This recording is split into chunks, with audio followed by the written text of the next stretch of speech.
Hey guys, today we are following the scent trail of the most coveted treasures of the Middle Ages, spices. That is right. Clove, saffron, cinnamon, pepper, flavors so desirable.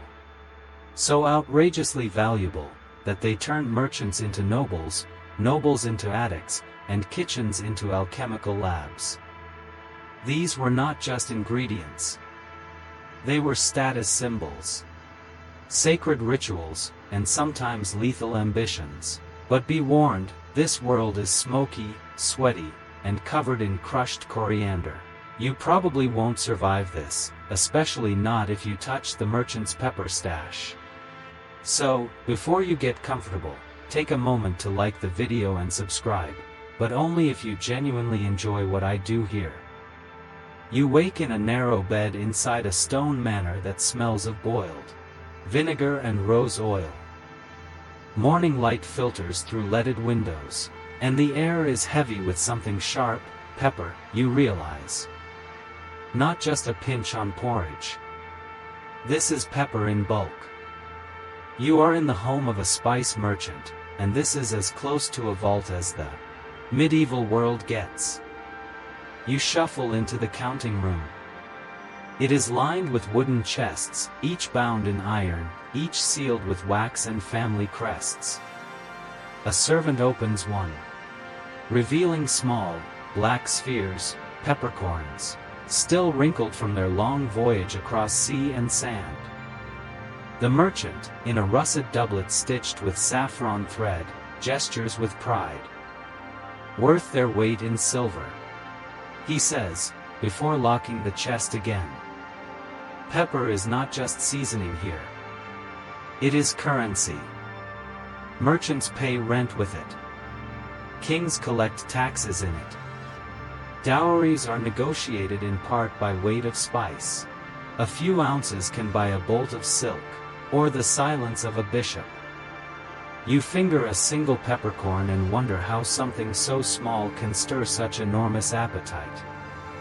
Historians still argue whether common folk ever tasted these luxuries, or whether medieval cookbooks exaggerate their presence in everyday life.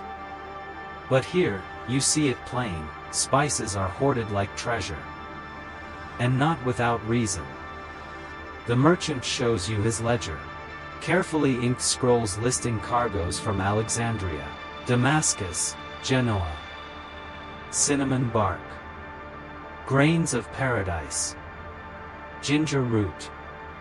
Each measured, taxed, and insured against loss like fine jewelry. One shipment lost at sea can ruin a family. One pepper windfall can build a church.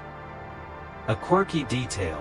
This merchant stores his most precious goods in pig bladders. Dried, cleaned, inflated, and tied shut, they keep moisture out and flavor in. They also look mildly grotesque, like translucent balloons filled with soil. You nod politely as he offers you a sniff. You decline. Outside the counting house, the household cooks are already grinding spice into morning broth. You hear the rhythmic scraping of mortar and pestle, the hiss of a pot, and then the sneeze of someone who has gone too deep into powdered mustard. And then there is the spice room. Yes, an entire chamber devoted to scent. Sachets of anise and clove hang from the ceiling. Shelves gleam with jars of golden turmeric and dried rose. You breathe in deeply and nearly choke. This is not a kitchen. It is a statement. And by the end of the day, when you are finally allowed a taste of peppered duck in honey glaze, you understand why merchants guard these goods more fiercely than gold. You follow the merchant out into the street, your nose still tingling from the spice room. The air outside smells simpler, horse, sweat, bread, but the market is its own kind of sensory avalanche. Traders bark out prices, cloth flaps in the wind, and somewhere nearby, a fishmonger yells something about a bargain that sounds suspiciously like a threat. You are heading for the source of the magic, the spice stall. It does not look like much. Just a wooden booth tucked beneath a sloping thatch overhang, but it is surrounded by the kind of crowd usually reserved for miracles or public punishments. At its heart, a sunburned trader in saffron robes scoops pinches of precious powder from tiny glazed bowls. Cardamom glints green, mace fans out in crimson curls. And nutmeg sits like miniature cannonballs, dull and dangerous. A noble woman in a teal veil steps forward, murmuring over a pouch of cloves. The trader holds up 3 fingers. She sighs, then offers 4 coins. He nods, pours the cloves into a pouch embroidered with gold thread, and tucks the coins into his belt. You wonder if you have just seen more wealth pass hands than most peasants will touch in their lifetime. Mainstream historical fact. In medieval Europe, the spice trade drove entire economies. Venetian galleys ferried eastern goods across the Mediterranean, where they were sold, resold, diluted, and sometimes faked entirely before reaching northern tables. You glance at a crate labeled ginger, Genoa, and wonder if it ever saw the Indies at all. And here's your fringe tidbit of the day. One monk's journal from 1323 claims he witnessed a merchant stretch cinnamon by boiling bark from a local tree in clove-scented wine, then drying it in strips. "The flavor deceives," he wrote. "You believe it? There is enough smoke and perfume here to mask almost anything." Historians still argue whether average households used real spice or relied mostly on substitutes, bitter herbs, local roots, or even the ashes of burnt orange peel. Some say spices were only for the elite. Others suggest that clever markets found ways to make even 1 grain of pepper stretch like a loaf of bread on fast day. You pass a row of jars sealed with wax and marked in Latin, cinnamomum, zingiber, piper nigrum. The smells blur together, warm, sharp, smoky, floral. It is not pleasant. It is overwhelming. A man stirs something in a pot beside the booth. He beckons you to taste. You sip. It is a medieval tonic, made from ginger, vinegar, and honey. It burns. Then it soothes. Then it burns again. You nod in approval because that is the only acceptable response. The merchant leads you to a side alley where smugglers sometimes operate. Spice is too valuable to travel above board for long. You are shown a false-bottomed cart, filled with grain but hiding sacks of powdered cinnamon underneath. One sack tears, dusting the ground in gold-brown snow. A passing dog sneezes. Your host laughs. Even the hounds are refined here. As you walk back toward the manor, the scent of pepper returns. You have seen the streets behind the shimmer, the tricks behind the taste. And now, the real question lingers: is it flavor they are buying, or the illusion of power? Back at the manor, you find the kitchen transformed. It is not just a place to cook, it is a laboratory. Bundles of herbs hang from beams, clay pots bubble on open flames. And servants scurry between tasks like monks preserving sacred scrolls. You stand near the hearth, watching as a cook in a soot-streaked apron cracks open a pale nutmeg seed with a hammer. This is not just about making food taste good. This is chemistry. This is theater. This is survival with a dash of cinnamon. Your host beckons you closer. Tonight's dinner includes roasted lamb rubbed in clove and coriander, a stew spiked with pepper and wine, and, because he wants to show off, tiny saffron cakes, dyed golden and sweetened with honey. The smell alone is dizzying.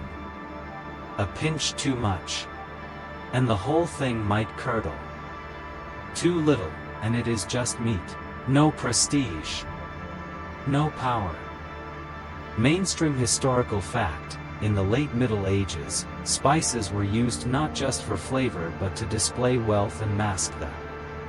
Let us call it earthy taste of unrefrigerated food. Spices did not preserve meat long term, but they made yesterday's goose taste a little less goosey. You get handed a spoonful of something labeled green sauce. You taste mint, parsley, vinegar, and, wait, ginger. It is refreshing, odd, and oddly perfect. Then there is the hippocras, spiced wine served chilled, sweetened with sugar or honey, strained through cloth until it glows like garnet. You sip, feel the warmth rise behind your ears, and understand why monks both praised and warned against this potion in equal measure. A fringe tidbit: some nobles carried their own spice kits when traveling. Tiny silver boxes containing pepper, saffron, and sometimes sugar crystals. One surviving kit even had a compartment labeled secret blend. You imagine the medieval version of a spice influencer, dropping just a hint of mace and smirking when asked, "What is in this?" Historians still argue whether spices served more as flavor enhancers or health remedies. Your host insists ginger aids digestion. The priest says saffron lifts melancholy. The steward swears black pepper staves off pestilence, though he also claims garlic scares away demons, so his track record is mixed. A young kitchen boy grates cinnamon into a pudding that smells like it belongs in a temple. He has a good nose, the cook says, patting the boy's shoulder. Knows when the clove is just too proud. You laugh, but you get it. These flavors are not background notes. They are bold personalities, each with their own agenda.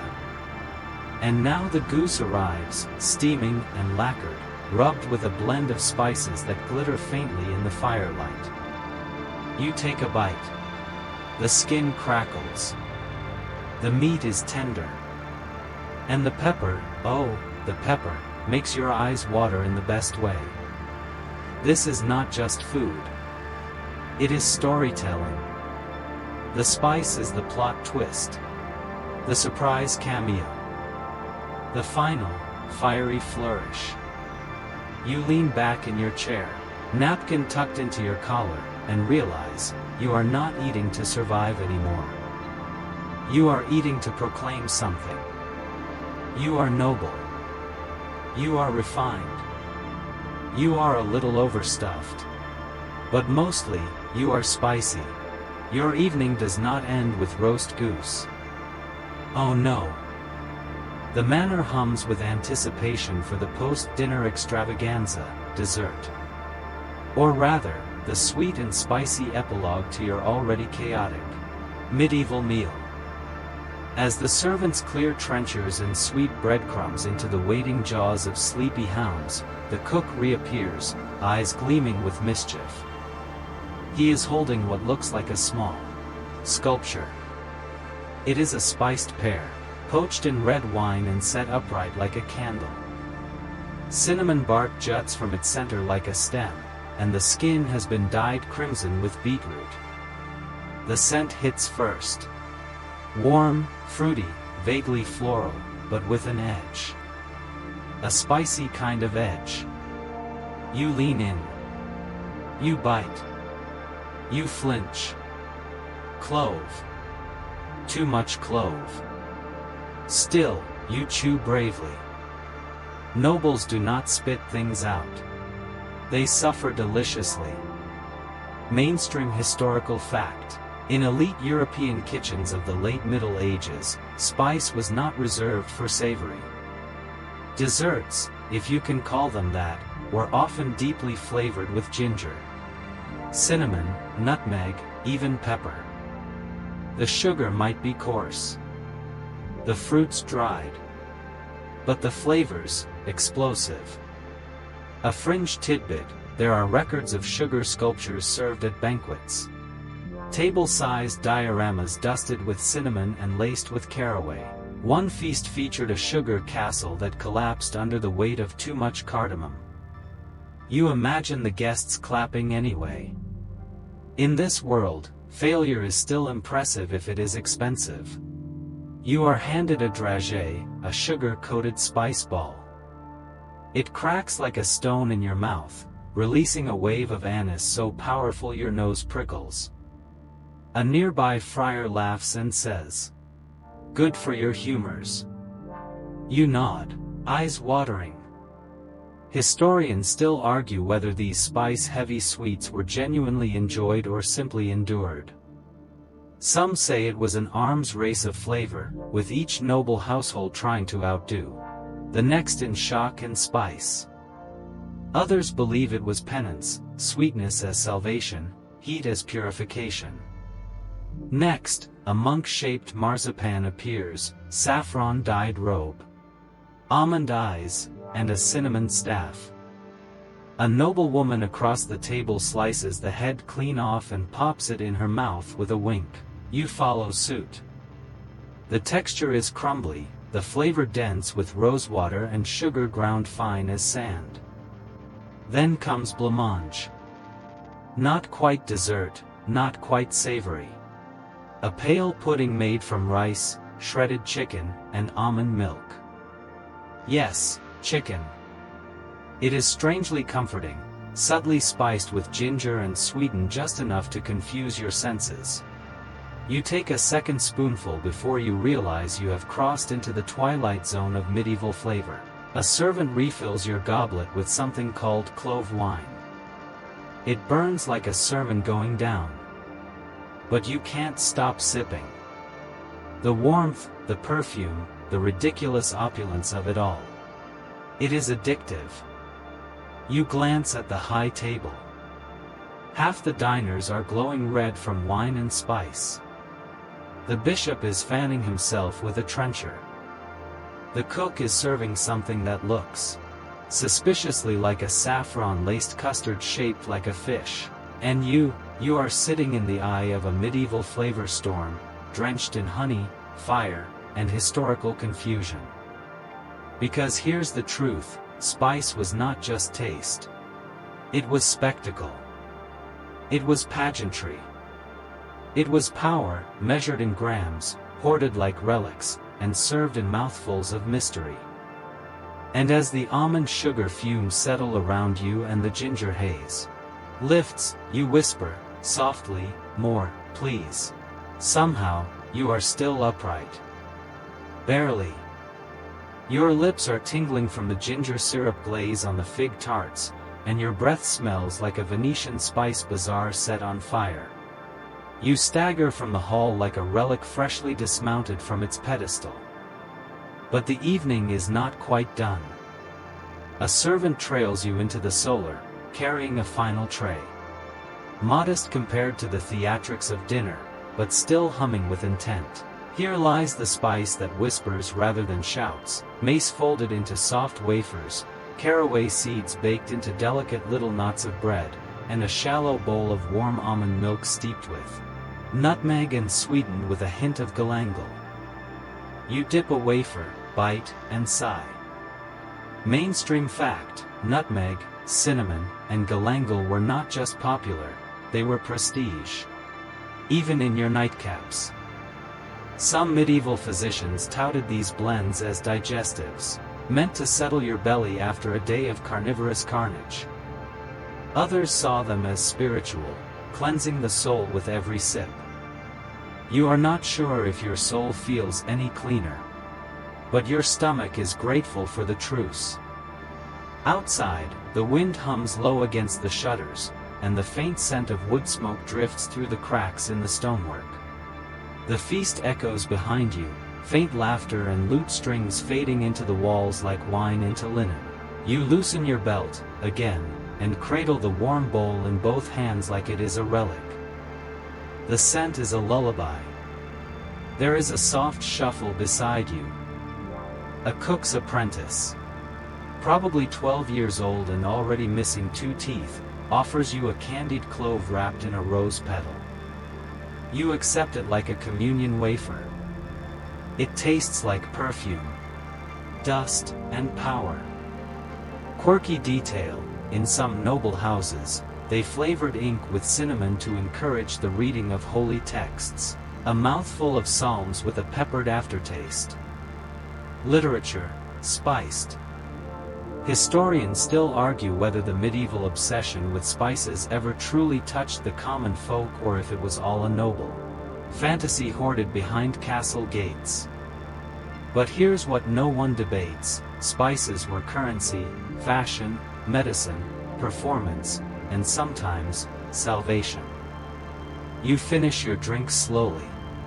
The almond milk clings gently to your tongue, a warm reminder of earlier indulgences. The trenchers are gone. The gingerbread saints have lost their halos. Even the gilded pears have been halved and hollowed. What is left is not fullness, it is fatigue. Satisfied, spice-washed, belly-worn fatigue. A final candle flickers near your elbow. Someone snores in the hallway. You rise, again, slowly, feeling like a walking jar of preserves. Your robes swish softly as you step outside. The night air bites. Crisp, clean, unscented. No cinnamon, no clove. Just damp stone and silence. You breathe it in. Somewhere beyond the towers, merchants are sailing east, chasing cardamom and nutmeg with purses full of gold and the desperate hope that flavor can outrun death. Somewhere, peasants are boiling onions for the third day in a row. But here, in this moment, you have tasted something rare. Spices did not just flavor your food. They flavored your day. And as your eyes drift up to the stars, sharp, clear, distant, you know, tomorrow will bring more stews. More trenchers, more excuses to burn your tongue on clove syrup. But for now, you have survived. The fire dims. Your steps slow. The flavor fades, but the memory lingers, honeyed and warm. Medieval spice was not just a taste. It was theater, power, and strange comfort in a brutal world. In every grain of cinnamon or whisper of mace, nobles clung to beauty, even in the shadow of plague and war. You pull your cloak tighter, step into the chill, and let the last traces of ginger and rose carry you into sleep. Tomorrow waits with fewer miracles, but tonight, your story ends in sweetness.